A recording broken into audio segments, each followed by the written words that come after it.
ఈ 60 దేనికి సంకేతమయ్యా? 60 వందల కోట్ల కోట్లు అన్నాడు. ఎందుకు ఈ 60 ఏమిటి సంకేతం?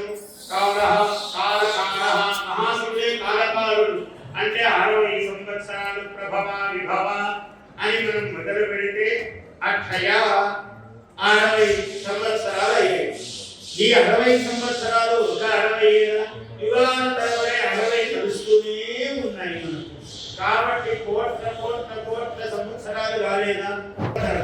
ఇలా చాలా కాలం అనంతమైనది.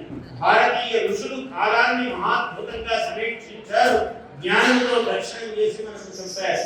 అందుకని ఈ 60 కోట్లు అని చెప్పడంలో రహస్యము శివుడి యొక్క శరీరమే కాలం.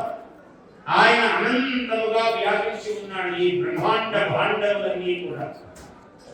కాలహ అంటే ఇప్పుడు కాలకాలహ అంటే మృత్యువును జయించినటువంటి మహానుభావుడు కాబట్టి ఆయన అనుగ్రహంతో ఈ కేసరి కీసర ఈ మహాక్షేత్రం ఎవరు దర్శనం చేసి ఎవరు స్వామిని సేవిస్తారో వాళ్లకు రోగములుండవు, ఆయుస్సు పెరుగుతుంది.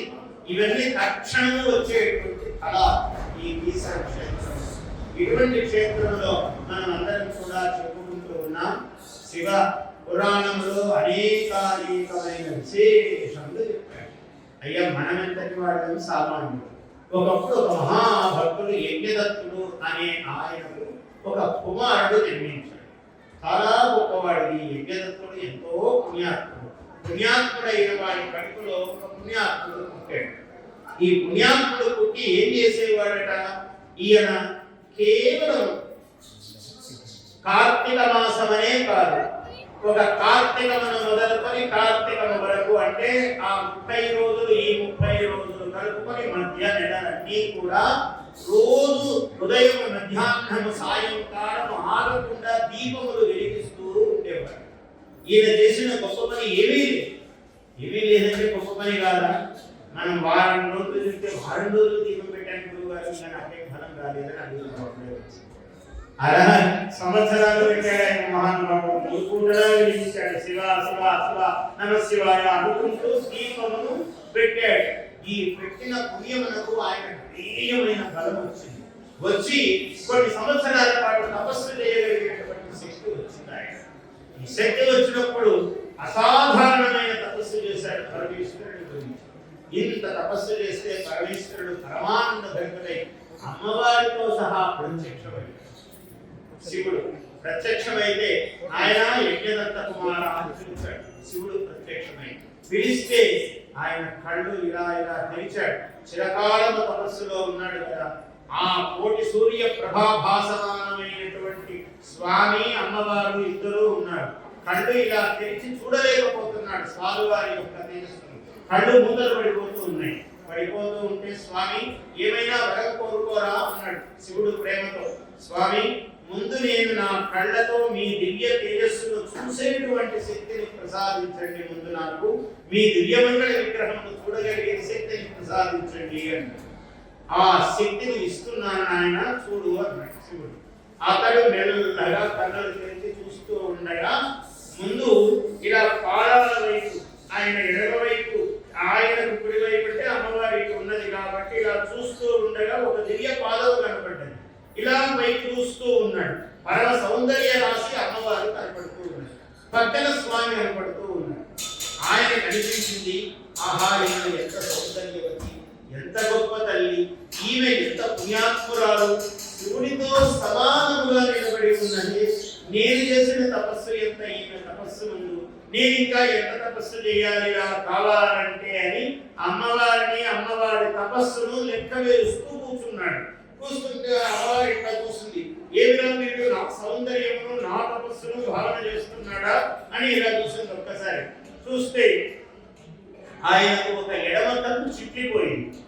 అమ్మవారు అలా కోపంతో చూడటంతో చూస్తే శివుడు చేయి అడ్డు పెట్టాడు. పార్వతి నీవు అపార్థం చేసుకోకు, వీడు మన కుమారుడు, మహాభక్తుడు, వీడు నీ అంత తపస్సు ఎట్లా చేయాలని నీ తపస్సును భావన చేస్తున్నాడు కానీ వీడు తప్పుగా ఇంకో విధంగా నిన్ను చూడటం లేదు. అందువల్ల వీడిని దయతోనే చూడు, కరుణతోనే చూడు అని శివుడు అమ్మవారికి ఆజ్ఞ ఇచ్చాడు. ఇస్తే అమ్మవారు ప్రసన్నంగా చూసింది. చూస్తే వాడికి కన్ను పోవడం అయితే పోయింది. ఎలా సరే నాయన, అయితే నీకు కన్ను పోయినది అన్న లోపము లేకుండా నీకు ఒక అద్భుతమైన యోగం ఇస్తున్నాను అన్నది. నీవు నాకు ఇప్పటి నుంచి నేను ఎవరిని ముట్టుకోని వాడిని నిన్ను కౌగలించుకు అమ్మవారి అంత తపస్సు కావాలి అని ఆశపడ్డావు కదా పుణ్యాత్ముడివి. అందువల్ల అమ్మవారికే ఇచ్చేటువంటి బహుమానము కౌగలించుకోవటం అన్నది నీకు ఇస్తున్నానుగా వరంగా అన్నాడు శివుడు. ఆయన ఎంత గొడవమయుడు చూడండి. ఒక్కసారి ఇలా కౌగలించుకోగానే వాడి జన్మ ధన్యమైపోయింది. ఇంకా శివుడి వరాలు కురుస్తున్నాడు ఆయన. ఒరే, నిన్ను నవనిధులకు అధిపతిని చేస్తున్నాను, సమస్త ఐశ్వర్యములకు నిన్ను అధిపతిని చేస్తున్నాను, నీ పేరు కుబేరుడు అని అన్నాడు. బేరం అంటే శరీరం, కుబేరః, కు అంటే చెడిన శరీరం. ఎందుకు చెడింది? ఒక కన్ను పోయింది కదా, వాడికి ఒక నేత్రము లోపించింది. అందువల్ల నీకు ఒక నయనము లోపించవచ్చును కానీ నీ అధీశ్వరత్వానికి, నీ ఐశ్వర్యానికి లోపము లేదు. ఎవరికి ఇవ్వాలన్నా నేను నిన్నే ఆదేశిస్తాను, నువ్వే ఇస్తుంటావు. అందరికి ఇచ్చేవాడివి నువ్వే. నాకు ఎవడు మొక్కితే వీడికి ఇది ఇవ్వు అని నేనే నీకు చెప్తూ ఉంటాను, ఇస్తూ ఉండరా లోకానికి, నువ్వు ధనాధ్యక్షుడు ఇవ్వు అని కుబేరుడు, ఆ యజ్ఞదత్తుని యొక్క కుమారుడు కుబేరుడుగా ఈ పరమేశ్వరి యొక్క కటాక్షమునకు పాత్రుడయ్యాడు. చూసారా, అమ్మవారి యొక్క స్వామి యొక్క కరుణ కలిగితే ఆయన ఏదైనా ఇవ్వగలుగుతాడు. ఆయన ఇవ్వలేదంటూ భూమండలంలో ఏ మండలంలోనూ లేదు. అటువంటి వరప్రదాత శివుడు. ఎందుకు ఈ మహిమ వచ్చింది? కుబేరుడు ఎందుకు అయ్యాడంటే కార్తీకములో దీపము పెట్టడం అనేటువంటి మహిమ. ఇది రహస్యం. ఆ దీపము పెట్టడం ఎంత గొప్పదో. మనం కార్తీకంలో 30 రోజులు దీపం పెట్టినా, 30 రోజులు పెట్టామండి దీపము, గొప్ప విషయమే, అదేం తక్కువ కాదు. అయితే ఇలా సమస్తము నిత్యము ఉదయ మధ్య సాయం సంధ్యల్లో దీపం వెలిగించామనుకోండి, మనం కుబేరులంగా ఏమవుతాము? కన్ను పోలి కుబేరులం అవుతాం. ఇంకా చూసారా, ఆయన కన్నా పాపం ఆ చిన్న ఇది ఏర్పడింది. సరే, మనం కనుక నిజంగా చేశామంటే 2 కన్నులు కలిగిన 3వ కన్ను కూడా వచ్చేటువంటి కుబేరులం అవుతాం. అంత అనుగ్రహం శివుడు మనకు ఇస్తాడు. అది కార్తీక మాసంలోని దీపం యొక్క మహిమ.